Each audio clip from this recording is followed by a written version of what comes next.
Hi everyone, welcome to my channel. In this video, I am going to talk about replacement cost analysis for a commercial property. This video is going to help you to understand how you can do the cost-based calculation of property that you are buying, so that way it's easier for you to do the valuations. So let's start.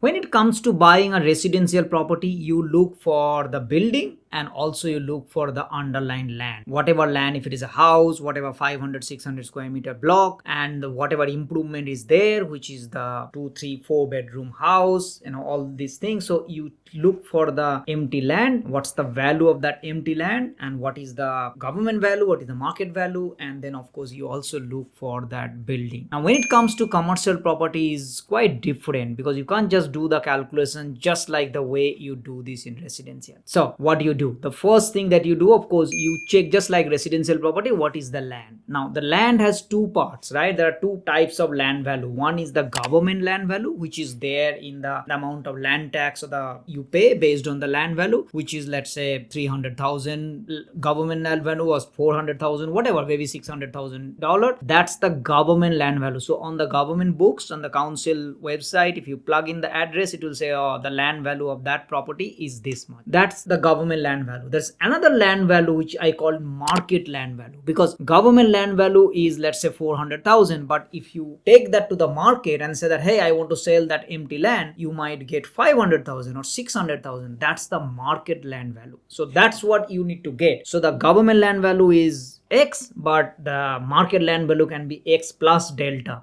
That's because someone else is ready to buy that, paying a little bit more, because that's how the market works, right? Even similarly for the residential property is the same. The second thing, after getting the land value, you need to know that improvement. What is the building cost? Now again, in the building, there are two parts, right? One is if you have to build that today, what is the replacement building cost? And another one is that because the building is old, let's say 3 years, 5 years, 10 years, 20 years old, then you need to see that the depreciated building cost. And why these two parameters is important, because if you have to build it today, then you have to pay X amount of money, but then the building as is, because it has already been depreciated, which basically means that if you build it today, then it can last, let's say, next 50 years, but the as is building can last only 30 years. So hence the value of that building is less than the replacement building cost. So then you need to know these two parameters, like what is the current value of that building to build it, or what is the current value of as is basis. So these are the two, and with residential property, these two are the similar, like based on way you can say that residential property valuation is this much. But with commercial property, we have other parameters as well. The third parameter is the lease. Why lease is important? Because if you have a building like land plus building with no lease, and if you have another property, similar property, which is land plus building plus a 5 years lease, this property worth more. So you then need to know what is the value of that lease. Now it's very difficult to stereotype like this, all the different leases are different, but we still have to put some value with that lease. The way we wanted to put together is that how much is the total lease value. So in other words, how much, let's say a lease is generating 100,000 and it's a 5 years lease. So technically you have 100,000 into 5 is 500,000. If the 500,000, the amount that it is going to come,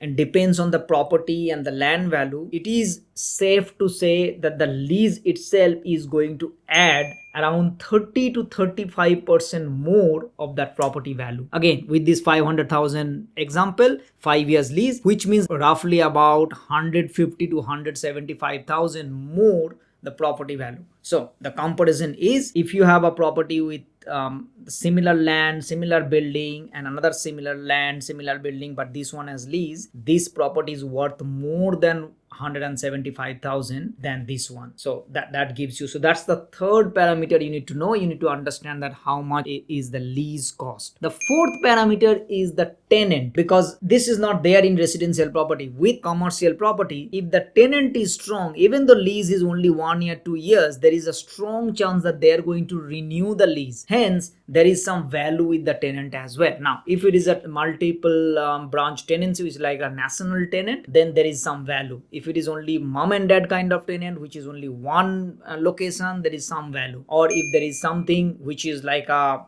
multinational companies and they have taken the tenancy, then the tenancy value is going to be much more. Now again, I'm stereotyping it, but I'm giving you idea that you can think about. Let's say you have a property which is right now being tenanted by ASX listed tenant, and they have currently only 1 year's lease left. What is the chance of that they are going to renew for the 3 years? Assuming they're making money on the location, they are going to sign for the 3 years and 5 years or 10 years lease. And that is how the tenant value is important as well, because you then project that this property will have more cash flow in the future, hence because the tenant is a ASX listed tenant. So that's how you need to put a value of that ASX listed tenant. Now it's very difficult to stereotype, but I would think in this scenario, which is like, let's say 5 years lease left and 500,000, I would cost about 150 to 200,000 the value just for the tenant itself, because ASX listed tenant versus mom and dad kind of tenant, there is a difference, and that's you add value with that property. The next one is the tenant's business. Tenant's business is also important, because think about it, if your tenant is in the newspaper business, perhaps their business is not very lucrative,